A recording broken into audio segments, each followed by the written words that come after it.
Hola amigos, ¿qué tal? Muy buenas noches, bienvenidos a esta edición de A Bocajarro, hoy viernes 19 de mayo 2017. A ver, dos puntos importantes que, digamos, han copado, ¿no?, la agenda del día de hoy. Primero, lo que prometió Keiko Fujimori tras todos los dimes y diretes que hubo respecto a la libertad del padre, del expresidente Alberto Fujimori. La figura del arresto domiciliario, empezó todo con lo de Carlos Cruz, respuestas también ambiguas del presidente de la República, Fernando Zavala. Bueno, ustedes recordarán que justamente cuando la bancada de Fuerza Popular decide ya no ir con la posibilidad del arresto domiciliario y seguir presionando con el tema de que el presidente sea quien indulte a Alberto Fujimori, apareció Keiko Fujimori diciendo que ella, como una buena hija, que por aquí, que por allá, iba a retomar el campo jurídico, iba a presentar el habeas corpus. Bueno, así ha sido, ha presentado el habeas corpus. He escuchado hace instantes a la abogada de, digamos, la abogada contratada de alguna manera por la familia, por Keiko Fujimori, me imagino, una doctora de apellido Ramos, que justamente ha sido la encargada de presentar y es la que le va a dar continuidad, seguimiento a este habeas corpus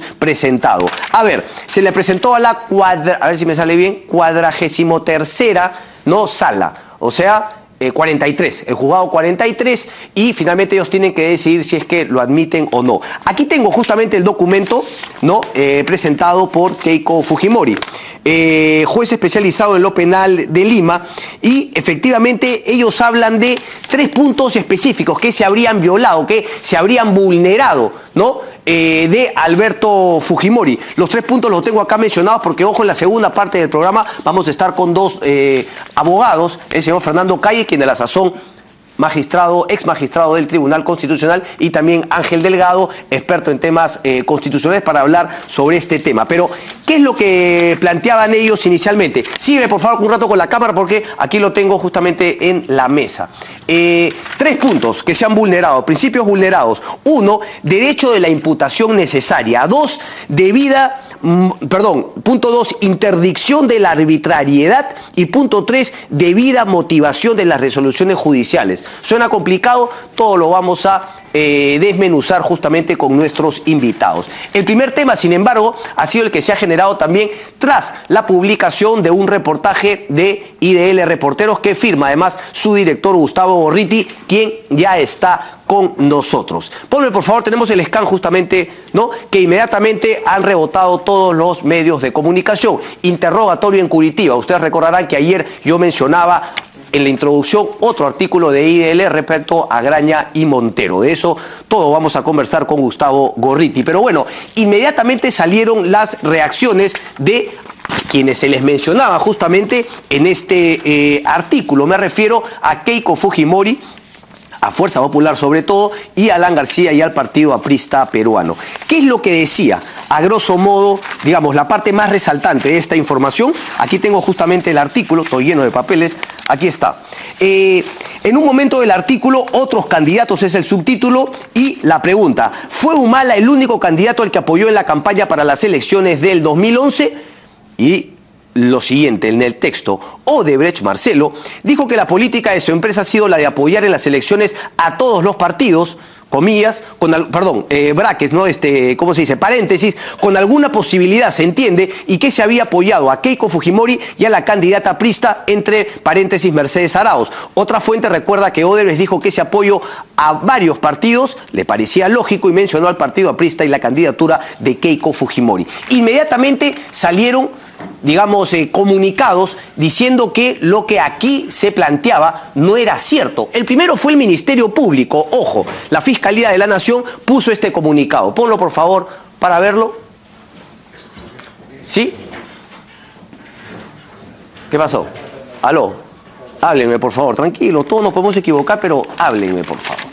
A ver. Me voy a acercar un poquito a grande, es la parte final, ¿no?, la que dice: por la confidencialidad de la diligencia no se puede dar a conocer ningún detalle de la misma, por lo cual se lamenta algunas versiones en la prensa que no se ajustan a la verdad. Versión del Ministerio Público. Luego, ¿quién más se pronunció al respecto? Keiko Fujimori, a través de su cuenta de Twitter. Vamos a verlo, por favor. Ahí está: yo no conozco al señor Marcelo Odebrecht y no he recibido suma de dinero de empresa brasilera alguna. Son varios tweets. ¿Es el único que tenemos? Ahí está. El señor Barata lo conocí en el 2011 en una exposición de mi plan de gobierno a un grupo de 80 empresarios, como también lo hice a otros gremios. Y hay un último tuit, fueron 3. Fuerza Popular tampoco ha recibido financiamiento de empresas brasileras, que quede bien claro. Luego vino el comunicado, el turno del Partido Aprista peruano, en un comunicado, además hay tweets también de Mauricio Mulder. ¿Qué fue lo que dijo el APRA? Voy a ir únicamente a la parte final. La referida afirmación no existe. Bueno, ahí están las partes más importantes. El Partido Aprista expresa su más enérgico rechazo a este embuste que ha sido propalado maliciosamente por los abogados de los implicados. Y claro, eso es lo que ellos dicen, porque mucha gente, entre ellos el Partido Aprista, dicen que, digamos, la fuente en la cual habría generado este artículo Gustavo Gorriti habría sido Wilfredo Pedraza. Los abogados de los implicados se refiere a Wilfredo Pedraza y al doctor Espinosa, quien además viajaron al Brasil. Sería además absurda, pues el APRA no tuvo candidato presidencial en 2011. Mercedes Arauz renunció a los pocos días sin que se haya hecho campaña alguna de propaganda y publicidad electoral. Denunciamos esta difusión como parte de una campaña de desprestigio y de distracción.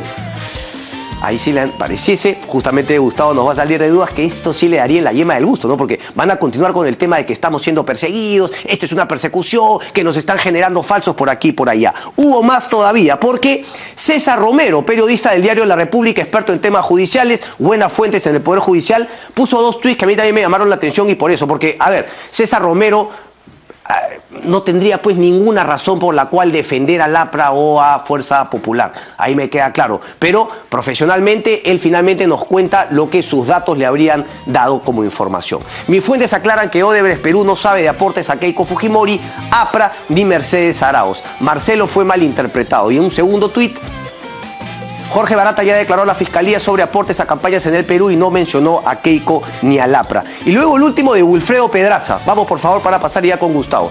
Congresista Mulder equivocado y nervioso. Yo no filtré el acta. A la defensa no le entregaron copia. Mejor esperemos el audio que ya llegará. Y claro, si ese fue el comunicado del APRA del que les he leído, los tweets y las declaraciones de Mauricio Mulder fueron un poco en la misma línea del comunicado, pero siempre con el ají propio del congresista Mauricio Mulder.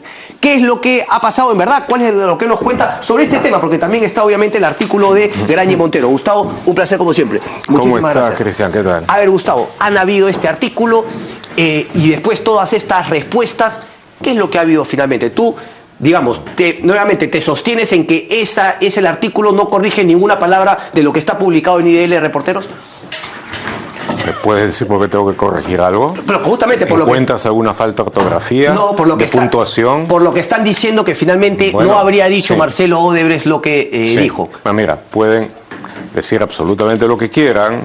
Obviamente, buena parte de la política local está hecha con base en el cacareo y pueden decir lo que quieran, pero, a ver, el artículo está basado en algunas fuentes bastante claras.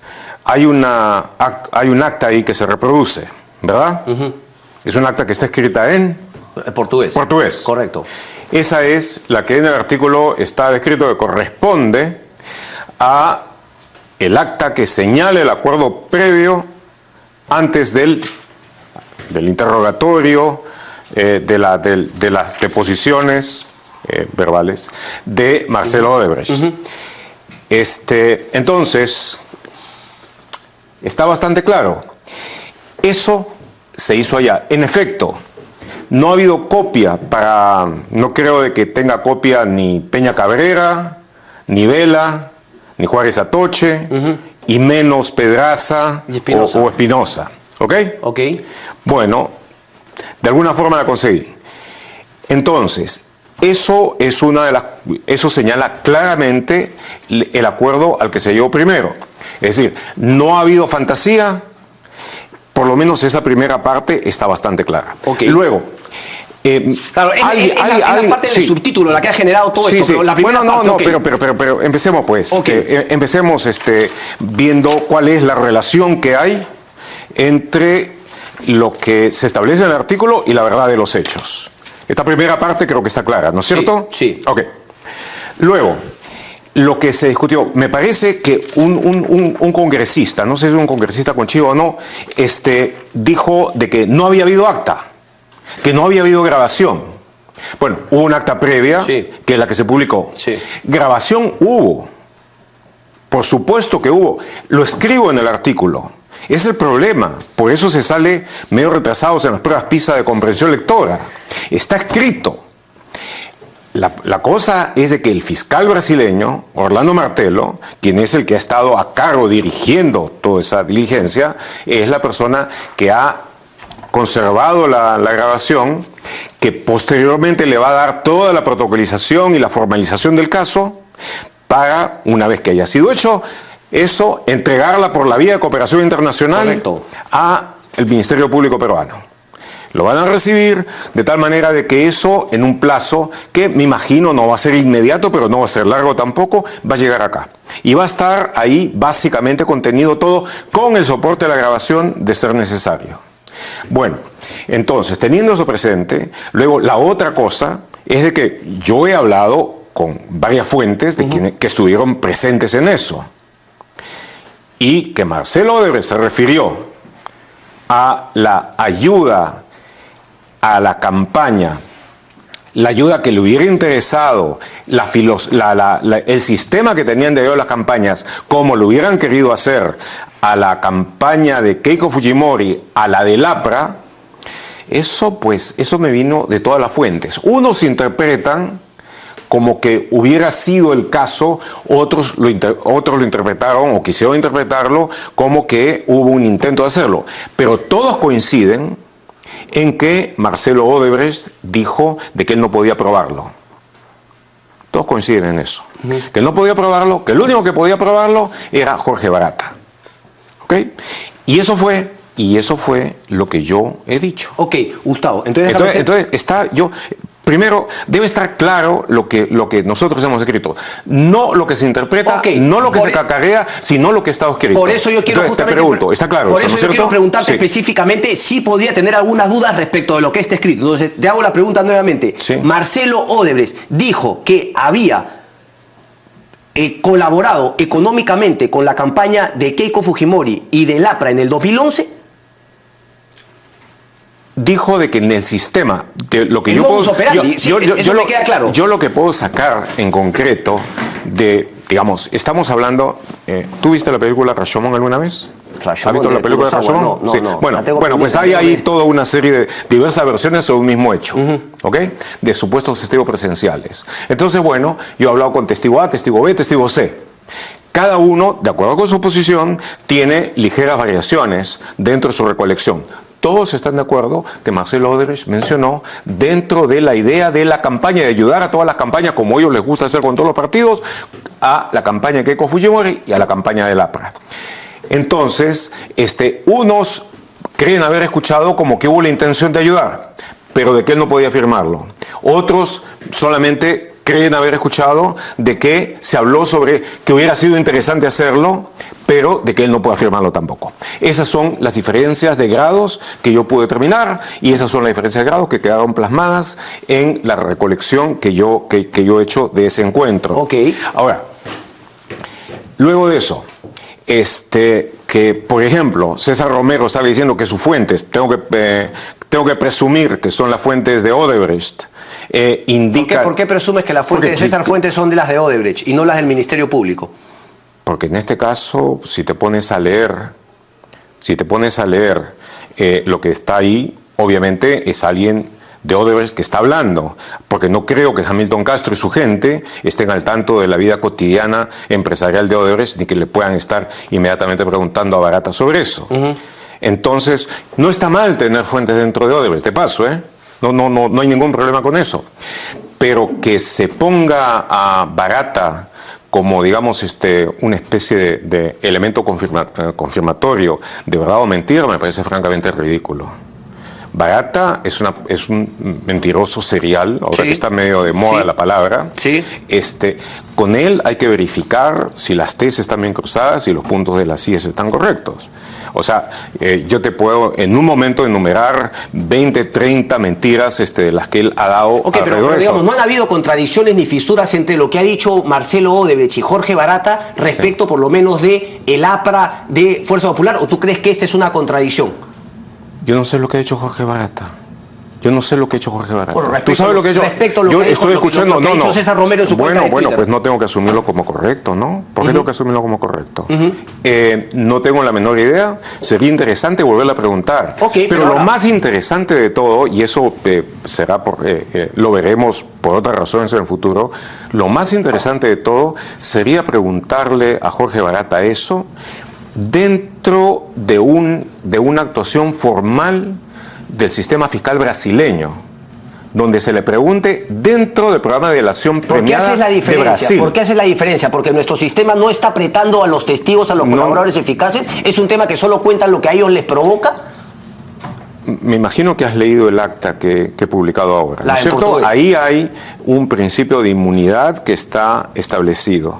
Donde no existe inmunidad alguna es cuando el delator premiado brasileño tiene que contestar con verdad allá.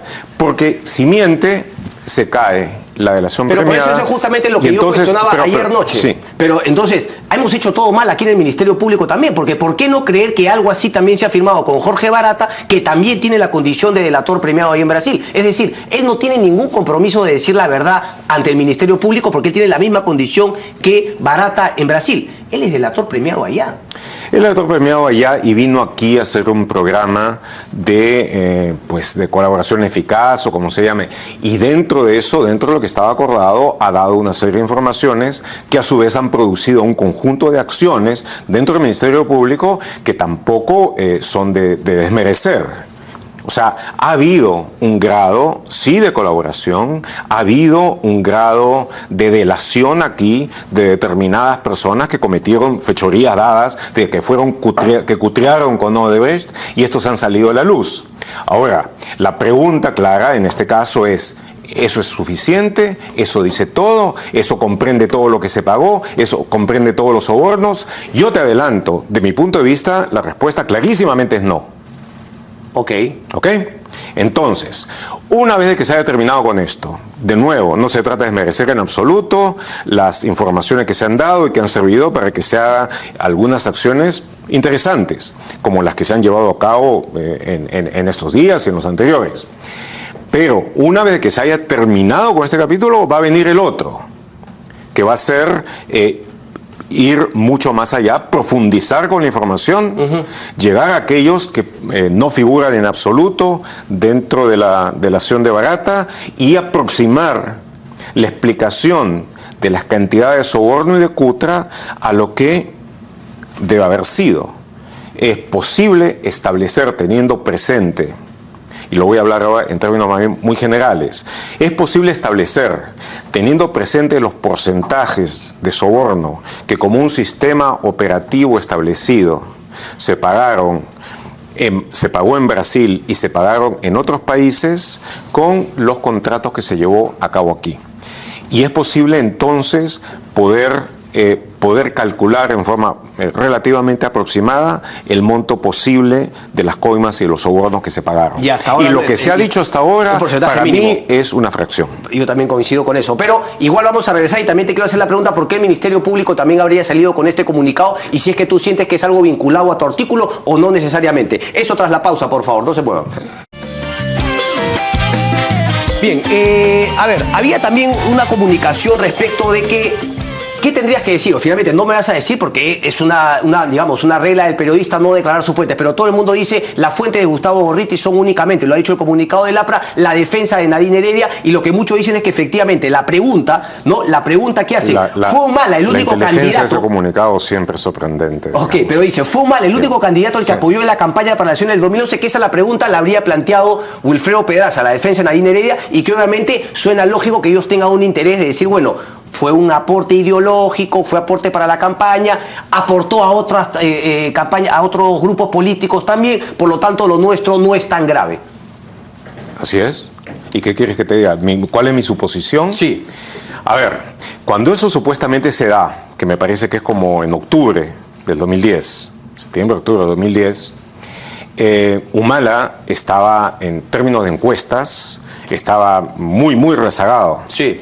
Es más, cuando se hacían ensayos de qué pasaría en segunda vuelta si tal candidato haga con todo el mundo le ganaba a Humala. No había nadie que no le ganara a Humala. entonces Humala era el candidato deseado para llegar a la segunda vuelta, porque casi que garantizaba la presidencia a todo aquel que se agarraba con él. Entonces, no sonaba desde el punto de vista de una empresa que, como está ahora clarísimo, ¿verdad?, clarísimo hasta para los que han estado de vacaciones en Planeta Ganímedes durante los últimos años, necesitaba tener muy buenas relaciones con el gobierno de turno y con buena parte de la fuerza, porque buena parte de sus ingresos correspondían a contratos que tenía que hacer de esa manera, ¿no es cierto? Entonces, si le da a Humala, cuando Humala no tenía para la mayor parte ninguna posibilidad de ganar, intervino de alguna u otra manera para establecer buenos oficios, tener buenas relaciones con quienes podían estar. Le había ido excelentemente con el APRA.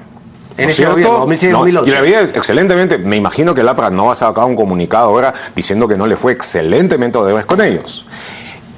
Pero el candidato, la candidata del APRA en ese tiempo, Mercedes Arauz, si no me equivoco, se fue en enero del 2011, en esa época estaba todavía como candidata, no parecía que iba a llegar muy lejos, no parecía que iba a despegar. Entonces, me imagino que trataron de hacer todo lo que podían para llevarse bien con quienes pensaron que eran probables gobernantes.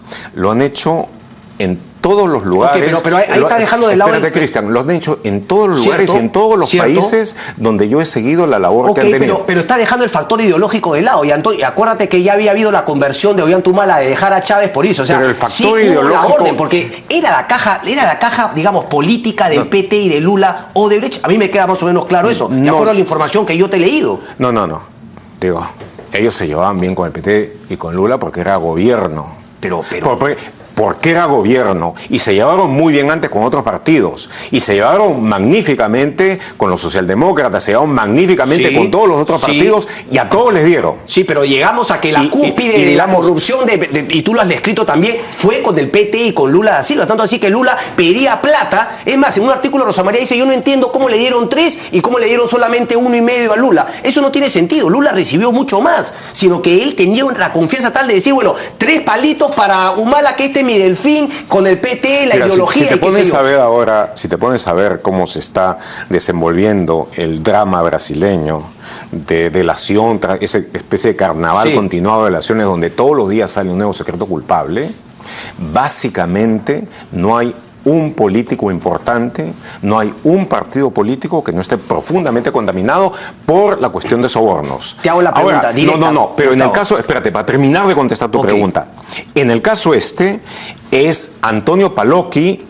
del PT y del gobierno, ex jefe de la Casa Civil, ministro, quien aparentemente se acerca donde ellos tenían establecido una caja con el PT, y de esa supuesta caja revolvente, etcétera, le piden esta cantidad. De acuerdo con el testimonio que está establecido, esta cantidad para OH, para Ollanta Humala. Pero un momentito. Pero eso no quiere decir de que ellos no se estén llevando simultáneamente y que no estén buscando a otros pagarle a otros políticos. Entonces, para irnos un poco aclarando, izquierda o derecha no les importa. No hay contradicciones entre Barata y Marcelo Odebrecht respecto al caso Humala. Ahí está, concreto, como una piedra. No hay contradicciones entre lo que ha dicho Barata y Odebrecht. No. Odebrecht dijo... y ahí sí coinciden las fuentes, ahí sí coinciden Montejos y Capuletos. ¿De qué? Él ordenó, después no verificó. De que el que tiene que dar los detalles... A diferencia de lo que se habría filtrado ahora justamente, porque en este caso de Mercedes Arauz, APRA y Keiko, no dijo que él ordenó, dijo que hubiese sido lo lógico que hubiésemos ayudado al APRA y a Fuerza Popular. Bueno, yo no sé si se puso aristotélico y dijo que hubiese sido lo lógico o no. O sea, aparentemente mencionó de que hubiese sido deseable, otros entendieron de que... hizo de que, de que hubiera el intento. Pero Gustavo, mi pregunta es, ¿lo que dijo de Ollanta Humala y los 3 millones te parece equivalente a lo que ahora has publicado tú, que dijo respecto del APRA y de Fuerza Popular? En esa misma sesión, 1h30, 2 horas, habló de Ollanta Humala y también habló de esto. Como alguna fuente me lo dijo, como una de estos últimos, como una suerte de divagación, porque no estaba obviamente en el libreto, no estaba en el cuestionario que le dijeron. Él eventualmente habló así para explicar cuál era la naturaleza de cosas tales como la caja 2, ¿Esa pregunta se la hizo Pedraza? Y de las ayudas. ¿Esa pregunta se la hizo Pedraza? Digo, tú que eres un atento lector, me imagino hasta de portugués, habrás visto de que ellos no tenían derecho a preguntar directamente, eran oyentes. Si preguntaban tenían que hacerlo a través de Orlando Martelo, el fiscal brasileño. Pueden haber preguntado a través de Martelo. Sí. Eso va a salir en el audio finalmente. Todo eso va a salir puntualmente en el audio. ¿Tú le crees a Odebrecht y a Barata cuando dicen que le entregaron dinero, 3 millones de dólares a Ollanta y Nadine Heredia? Es que Odebrecht dice que él no puede probarlo. También en este caso, que el que lo puede probar es Barata. Barata ha afirmado eso, de que entregó los 3 millones en determinado momento. Toda la cadena previa parece ser coherente con esa afirmación. Aparentemente, de que, y esto lo dice Marcelo Odebrecht, de que habla con Palocchi, de que le piden eso y de que él toma la decisión y le ordena a Barata. Barata, a su turno, ha afirmado de que él, en obediencia a esa orden, llega con su maletín y entrega eso directamente, sin testigos, durante la campaña. Entonces, eso es lo que hay. Y como esto no es una cuestión de religión, como no es una cuestión de fe, no tengo ni que creer ni que no creer. Esta afirmación es una afirmación muy Gustavo, seria. Tú utilizas mucho por el sentido común porque siempre hemos coincidido en que acá no se puede probar absolutamente todo. Entonces, claro, de eso se agarra Alan y dice, mírame, pero no me toques, a mí no me levantes, yo te emplazo, pero a ver, ¿qué dice el sentido común, Gustavo? Hemos coincidido en algunas cosas, pero no necesariamente en esa. Yo creo que sí se va a poder probar virtualmente todo. ¿Lo de Ollanta y los 3 millones también? Si se han dado, por supuesto que sí. Ok, ahora... Por supuesto que sí. Existe, mi percepción hasta a estas alturas, es de que existe una alta probabilidad de que se hayan dado. No sé si los 3 millones, pero que una suma importante se les haya entregado a ellos como consecuencia de esa petición. Ok. A ver, claro, es que todo el mundo surge, y claro, finalmente el APRA se agarra... Bueno, vamos a tener finalmente que esperar al tema ¿Pero de qué se agarra el APRA? De los audios, de que finalmente esto no es cierto y que Wilfredo Pedraza había dado. Y claro, llama la atención por qué el Ministerio Público saca ese comunicado tratando de decir, bueno, eso que se ha dicho no es cierto. Esta es una interpretación mía, Correcto. Es una conjetura que puede o no corresponder a los hechos. Pero yo creo de que a ellos es el hecho de que habiendo ido a Curitiba a hablar exclusivamente sobre el tema que está dentro del trabajo de Juárez Atoche, que es Ollanta, Nadine Heredia, esa contribución, de que se hubiera derivado la cosa y que hubiera entrado todo este nuevo elemento en la discusión por la intervención de Odebrecht, de Marcelo Odebrecht fuera del libreto, entonces ellos puede que sientan que no los favorece mucho. Y entonces es posible que haya venido como consecuencia eso. Es una interpretación. La otra interpretación es que sencillamente, como sucede con Hamilton Castro, como sucede con varios otros, y a diferencia de los brasileños, prefieren el secreto. ¿Eso es bueno? Es pésimo. Es pésimo. ¿Crees que hizo bien Janet Briones, a diferencia de Juárez Atoche y de Alonso Peña, en no haber firmado esa condición que planteó Marcelo Odebrecht? Eso sería interesante. Janet Briones estuvo en Curitiba. Claro, yo ayer he sacado la información que ella no quiso firmar ese tema y simplemente dijo, bueno, no lo interrogo, no me comprometo a nada. No entró.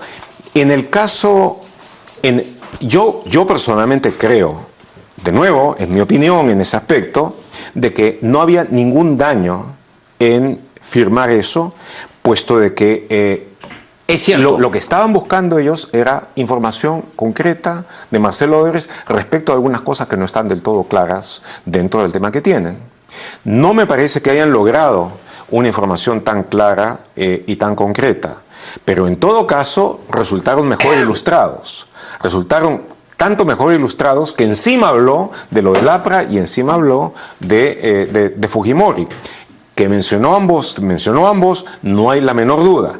Entonces, el hecho que haya entrado eso, que se haya metido en el libreto, posiblemente no les ha gustado y posiblemente por esa razón lo han hecho.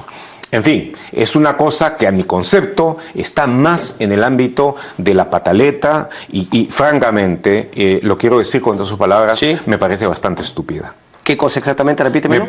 que esto, que digo que me parece que está dentro de la patela, sacar este comunicado, me parece bastante estúpido.